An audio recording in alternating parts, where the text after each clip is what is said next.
In a city in Korea, a very tall building is burning down. Suddenly firefighter Kim jumps off while carefully carrying a young child in his arms. The rope leaves them hanging for a few seconds until it burns and they fall. Thankfully there already is an air mattress to catch them safely. They bounce on it and fall on the street, so Kim makes sure to let his body fall first to protect the child. He hits his head and sees his life flash before his eyes. The child then runs towards her parents and Kim goes after her to ask her a few routine questions, but the family ignores him. Suddenly a voice calls out his name and he turns around to see Lee and Hae waiting for him. These people are the guardians of the afterlife and inform him he died when he fell. As Kim notices his co-workers crying over his dead body, Lee explains the duo is here to defend him through 7 trials over 49 days and that he's a paragon, which is very uncommon. Kim refuses to accept he is dead because he is worried about his deaf and mute mother, but a portal appears and sucks his soul in. Meanwhile guardian Gangrim shows up at Kim's funeral, where the mother keeps staring at Kim's picture. Her other son Suhong tries to get her to leave since they will move the casket soon, but she doesn't react. At the gate of the afterlife, Hae shows Kim the statue of Yomra, the king of the afterlife and final judge. Then Gangrim joins them, revealing he's the team's boss and that he's reincarnated 47 souls in the past century. He calls Kim a paragon and Kim says he isn't one, but everyone still makes way for him. When Lee puts Kim's death ticket into the gate machine, it's confirmed that Kim is an honorable paragon, which hasn't happened in 19 years. He's received this title because he died a noble death to save another person and this means his chances for reincarnation are very high. The group has to go through the 7 levels of hell during 49 days and if Kim passes all the levels, he gets to reincarnate. The levels are in a different order for each person, which is decided by the king according to the severity of the soul's sins. As the group crosses a bridge, Hae freaks out because he recognizes the volcano of the murder hell. This trial looks at the deaths caused by the judge's soul, even if it was indirectly. Lee looks into Kim's history and discovers he failed to save a co-worker during a fire. Suddenly the ground opens and Kim finds himself on top of a pillar surrounded by lava. Souls are trying to climb up and Kim wants to help them, but he drops them when he's yelled at by the god of murder hell. The prosecutors read the case, explaining that Kim left a doomed colleague behind. If it hadn't been for his hesitation and craving for safety, he would have moved faster and saved the other firefighter, however the building exploded first. Indirect murder is usually punished with 50 years but since Kim is a paragon, he'd get 5. Gangrim immediately comes to Kim's defense by asking him for his co-worker's last words. Kim remembers trying to help his friend, but the guy told him to help the injured civilians first because it had become easier to control the fire. Then Gangrim points out that Kim saved 8 people that day and appeared on the news as a hero, which he couldn't have done if he'd stayed with his co-worker. Thanks to this, the god of murder hell decides Kim is innocent. Afterward the group gets on a ship to cross a river and reach Indolence Hell, where he'll have to prove he lived his life to the fullest. While they travel, Kim says he doesn't want to be reincarnated and wonders why they do this. Lee explains that if they help reincarnate 49 souls in a century, then they get to reincarnate as well. For normal souls it's very hard to pass all the trials, so the team got lucky to get a paragon for their potential 48th. Suddenly some very creepy monsters jump out of the water to try to attack the ship, but Hae quickly sends them back by hitting them with his swords while explaining these creatures like capturing souls. They can detect new souls by looking into their eyes. Before they arrive, Gangrim tells Kim to never talk back to the goddess of indolence. The indolence trial is at a huge waterfall. Lee offers a beautiful speech, saying that Kim was never lazy.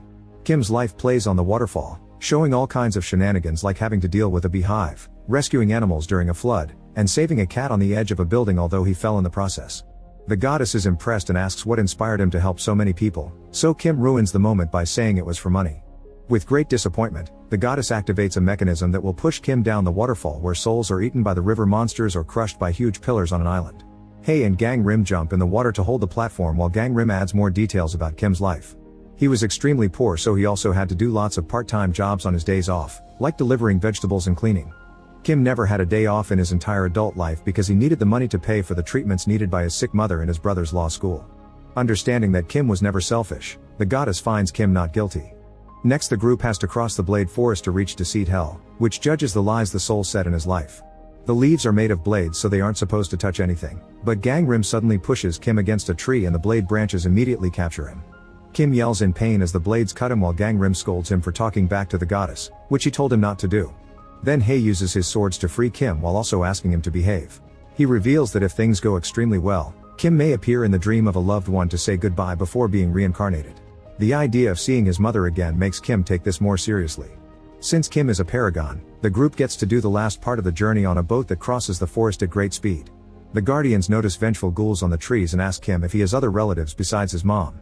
The ghouls are getting closer, so Hae and Gangrim take out their blades and begin bringing them down while explaining that a family member has become a vengeful spirit.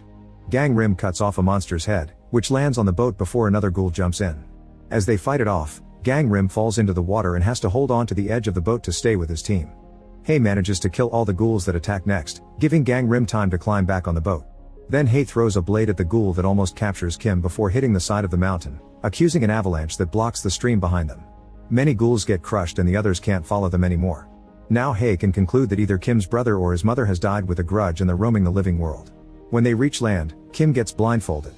Gang Rim announces he's taking a detour and tells the other guardians to delay the trial if necessary. Afterward, Gang Rim goes to the living world and uses his powers to teleport into a government office. He searches the memories of this place and watches Suhong with his mom receiving a box with Kim's personal items. The mother grabs an old plant from the box and Suhong scolds her, saying she should throw it out because it's dead, but she refuses. Next, Gang Rim teleports to the family's apartment and touches the plant to see its memories. He discovers that Suhong is angry because Kim has abandoned their mother. To Gang Rim's shock, the mother can see him, which means she's close to dying. He uses sign language to pretend to be a person rescued by Kim who came to offer his condolences. After the mother hugs him, he asks her for a moment alone to say goodbye. Now Gang Rim can use his blade to summon the ghoul, who turns out to be Suhong. Gang Rim starts chasing him through the neighborhood, noticing how the ghoul leaves a trail of frost behind him. Attacking him with his blade doesn't work, and Suhong manages to escape. In the afterlife, Kim gets tired of the blindfold and takes it off, causing more ghouls to appear. However, the creatures are quickly killed by two huge guards that arrive with King Yomra, who wants to know why Kim has brought ghouls to his land. Hei explains that Gang Rim is already investigating and will eliminate the ghoul's soul to bring peace. Still thinking it was his mother who died, Kim runs to Yomra and asks him to protect her. Hei has to pull Kim back and Lee apologizes to the king, who says that if Gang Rim doesn't finish his job soon, he'll go to the living world himself. In the living world, Gang Rim visits an army base and hears soldiers talking about Suhong deserting because of his brother, as if they didn't know he was dead. Flashbacks show that Suhong was a good friend to his team and an excellent soldier. Gang Rim pretends to be a higher up and interrogates Lieutenant Park, who claims not to know where Suhong is. Back to the afterlife, the Guardians can't buy time anymore and Kim must go through the deceit trial. Memories show that Kim wrote 98 letters to the daughter of the man he failed to save, pretending to be her dad so she wouldn't suffer at such a young age. However, she discovered the letters were fake and felt utter despair. Kim doesn't know what to say, so the goddess of deceit Hel captures him with vines and threatens to cut his tongue.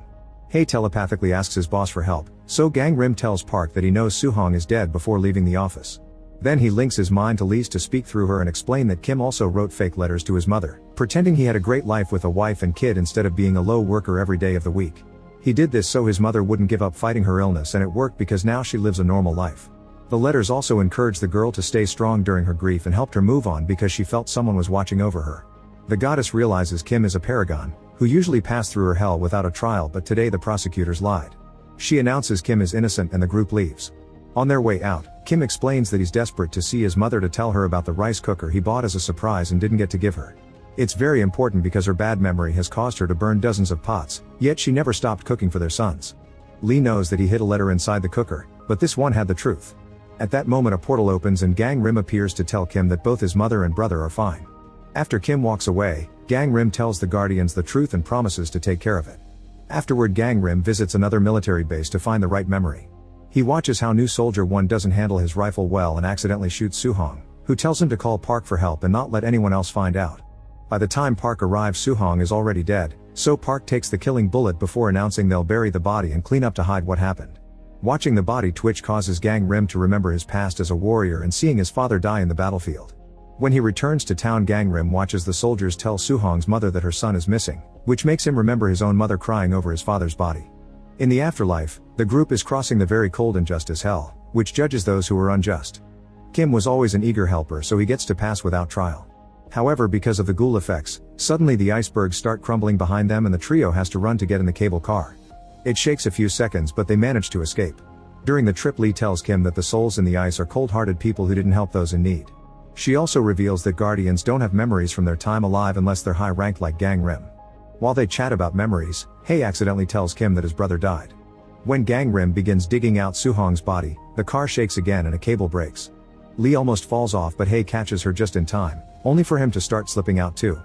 Kim immediately uses the broken cable to climb down and rescue the Guardians, announcing he finally wants to reincarnate just to be with his mother because she's alone now. Then Hei appears next to Gang Rim and scolds him for digging out the body instead of destroying it, which is messing up the mortal world. Gang Rim says the mother deserves the truth and a funeral to say goodbye. Citing the afterlife rules, Hei begins attacking Gang Rim with his blade, but Gang Rim easily blocks all the moves and sends Hei back. Meanwhile, Park is trying to convince one to take a vacation before the higher-ups interrogate him, and the ghoul can be seen haunting them. Later, Gang Rim follows one to a club, where he sees the ghoul shaking on the disco ball above one. Before it could fall, Gang Rim chases Su-hong out of the club and opens a portal to push him through it. Then the duo appears floating in the air, and after some struggle, Su-hong pushes Gang Rim off to jump on a tower. Gang Rim uses another portal to go higher and activates his blade to capture the ghoul by tying him around the building.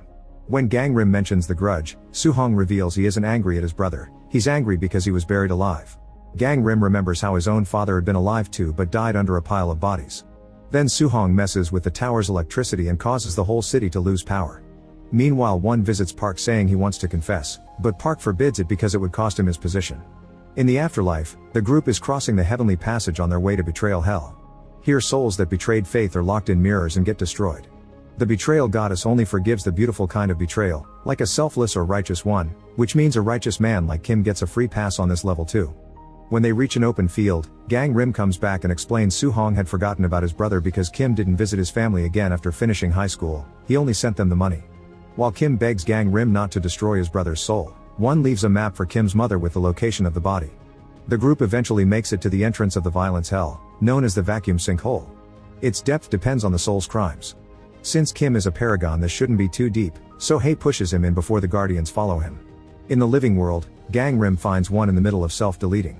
Su-hong also sees it and asks Gang Rim to save him, promising to do whatever he asks in return. Hoping to help Kim, Gang Rim cuts the rope to save one. However, interfering with the living world causes Kim to fall very fast on a big rock, which tilts and makes him fall again. Kim catches a falling Lee, ready to use his body as a shield again. Then Su-hong makes Gang Rim tell one that he didn't do anything wrong and he shouldn't cry over the past anymore. As one finds peace, the falling stops in the sinkhole and the team is safe. Afterward, Kim is put on trial and it's revealed that when he was a teenager, he beat a malnourished Su-hong up while their mother was asleep and never apologized for it. In fact, it was after this fight that Kim ran away to never return. The god of violence finds him guilty and the floor crumbles under Kim, showing thousands of souls in despair. Hei opens a portal to talk to Gang Rim, who is currently digging out Su-hong's body. Gang Rim tells them to request a combined trial, so Lee does just that. This means that if Kim is found guilty at the next trial, he'll receive a double punishment and his guardians will be stripped of their privileges. The god agrees to the deal, so now the team has to walk through the eternal desert to reach the filial and piety hell. Meanwhile, Gang Rim destroys Su-hong's body so he isn't a ghoul anymore, but his soul must visit his home 3 times before M. While they walk, Su-hong explains that the fight they saw in the trial started because he woke up and found Kim about to put a pillow on their mom's face. At the same time, Lee sees this memory and asks Kim if he tried to kill his mother. Kim reveals he wanted to kill his whole family because they had no hope, he even had sedatives ready to self-delete. However, he couldn't do it, so he ran away to protect his family and live the rest of his life making money to make up for it. At the military base, Kim's mother shows up with a sign that says, "Please find my son." The guards try to stop her, but the lady runs through the gates to confront Park, who throws away the sign. When he tries to kick her out, she takes out the map. At the same time, monsters appear around the team and Hei has to fight them alone, using his blades as much as possible. Park yells that Su-hong is a deserter and pushes the woman, who collapses and is taken away in an ambulance. Seeing all this causes a furious Su-hong to become a ghoul again. He pushes Gang Rim with such force that he sends out a shockwave, which brings all the soldiers down at the base and creates a sandstorm in the afterlife. Then Su-hong transforms into a raging tornado and grows huge in size as he starts destroying the base with lightning and fireballs.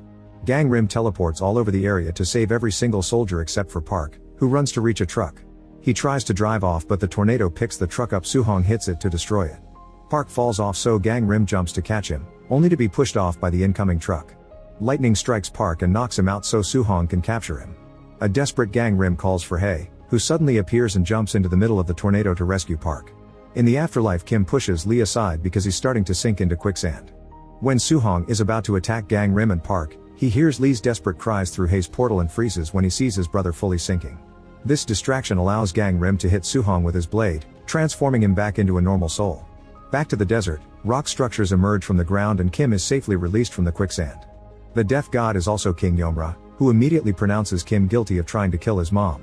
When Lee tries to defend Kim, Yomra reveals that on that night, the mother had only pretended to be asleep. She wanted her kids to have a normal life without having to take care of her, so she would have let her son do the killing. Kim is devastated to hear this and falls to his knees as he agrees he deserves punishment. As the prosecutors begin to read the sentence, the desert begins crumbling and they hear a voice say, "Mom." It turns out Su-hong saw all this through the portal and asked Gang-rim to let him visit his mother in her dreams. Su-hong shows her his new fancy robes and explains he's become a prosecutor in heaven, so he can't visit her anymore. He cries as he describes how Kim worked all his life for them and asks her to forgive his brother, but he freezes when he hears his mother talk. She says her sons did nothing wrong and it was all her fault for failing as a mother, so she apologizes before hugging him. Watching all this makes Kim have a breakdown. Yomra explains that a sin that was forgiven in the living world can't be judged in the afterlife, which means Kim is innocent and granted reincarnation. As Kim is reached by a beam of light, he thanks Lee before disappearing. In the living world, Gang-rim asks Hae to guide Su-hong to the afterlife because he's become a paragon too. When Hae begins protesting about a former ghoul becoming a paragon, Gang-rim realizes that the Hae that tried to stop him before had been Yomra in disguise. Later at the hospital, Gang-rim leaves a package for Kim's mother. It's the rice cooker and Kim's final letter admitting the truth. However, the lady loves it, and the old plant starts to bloom. In the afterlife, Gang-rim tells his team that Su-hong will be their 49th reincarnation. Then he and Hae get ready to fight all the guards in the desert to get a meeting with the king. Make sure to